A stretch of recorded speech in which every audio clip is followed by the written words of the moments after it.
కలియుగ ప్రత్యక్ష దైవం శ్రీ వెంకటేశ్వర స్వామి వారి సోదరిగా విరాజిల్లుతున్న తిరుపతి గ్రామదేవత శ్రీ తాతయ్యగుంట గంగమ్మ తల్లి జాతర మహోత్సవాలకు రంగం సిద్ధమైంది. ఈ నెల 5వ తేదీన చాటింపు ప్రారంభం కానున్న ఈ వేడుకలు 13వ తేదీన విశ్వరూప దర్శనంతో ముగియనున్నాయి. జాతర ఏర్పాట్లపై ఆలయ చైర్మన్ నైనారు మహేష్ యాదవ్ కేటీవీతో మాట్లాడుతూ ఏడాది గంగమ్మ జాతరను మునిపెన్నడూ లేని విధంగా అత్యంత వైభవంగా నిర్వహించేందుకు అన్ని ఏర్పాట్లు చేస్తున్నామని తెలిపారు. ప్రధానంగా సామాన్య భక్తులకు పెద్దపీట వేస్తున్నామని, గంటల తరబడి క్యూ లైన్లో వేచి ఉండే భక్తులకు ఎలాంటి అసౌకర్యం కలగకుండా ప్రత్యేక చర్యలు తీసుకుంటున్నామని ఆయన వెల్లడించారు. ప్రస్తుతం ఉన్న ఎండల తీవ్రతను దృష్టిలో ఉంచుకొని క్యూ లైన్లలో భక్తులకు నిరంతరాయంగా మజ్జిగ, చల్లని త్రాగునీరు అందించేందుకు చర్యలు చేపట్టామని కేటీవీకి వివరించారు.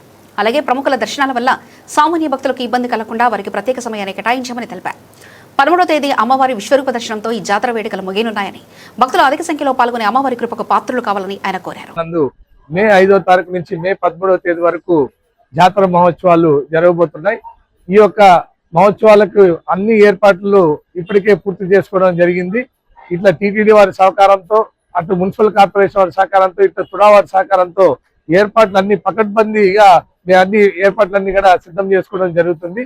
ఇందులో భాగంగా చలువు పందిర్లు గతంలో ఎన్నడూ లేని విధంగా మేము ఈసారి చలువు పందిర్లు మేము సెంట్రల్ పార్క్ వరకు ఇటు వచ్చేటప్పటికి సౌత్ సైడ్ వచ్చేటప్పటికి post office, head post office వరకు చలువు పందిర్లు ఏర్పాటు చేయడం జరిగింది.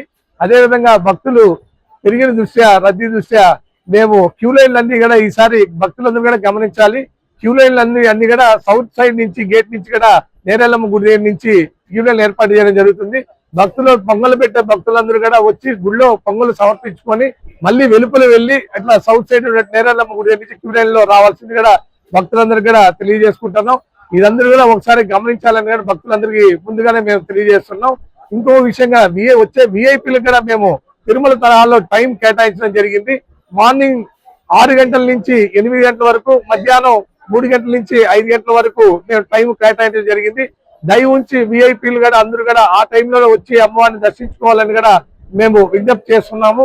భక్తులకి క్యూ లైన్లో సామాన్య భక్తులు ఒక సౌకర్యానికి మేము పెద్దపీట వేస్తున్నాం. క్యూ లైన్ లో వచ్చే భక్తులందరికీ కూడా పాలక మండలి తరఫున, మేము దేవస్థానం తరఫున మేము వాళ్ళకి వాటర్ బాటిల్ని, మజ్జిగ ప్యాకెట్లు ఉచితంగా పంపిణీ చేయడం కూడా జరుగుతుంది.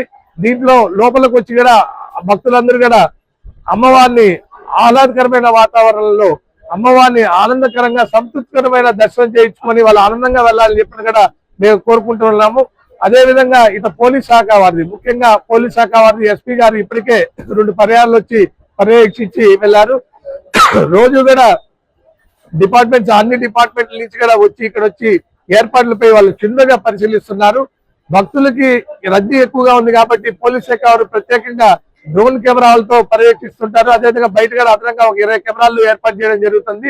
ఎక్కడ ఇటువంటి చిన్న అవాంఛనీయ సంఘటన కూడా జరగకుండా పకడ్బందీ ఏర్పాట్లు కూడా చేస్తున్నారని కూడా తెలియజేసుకుంటున్నాం.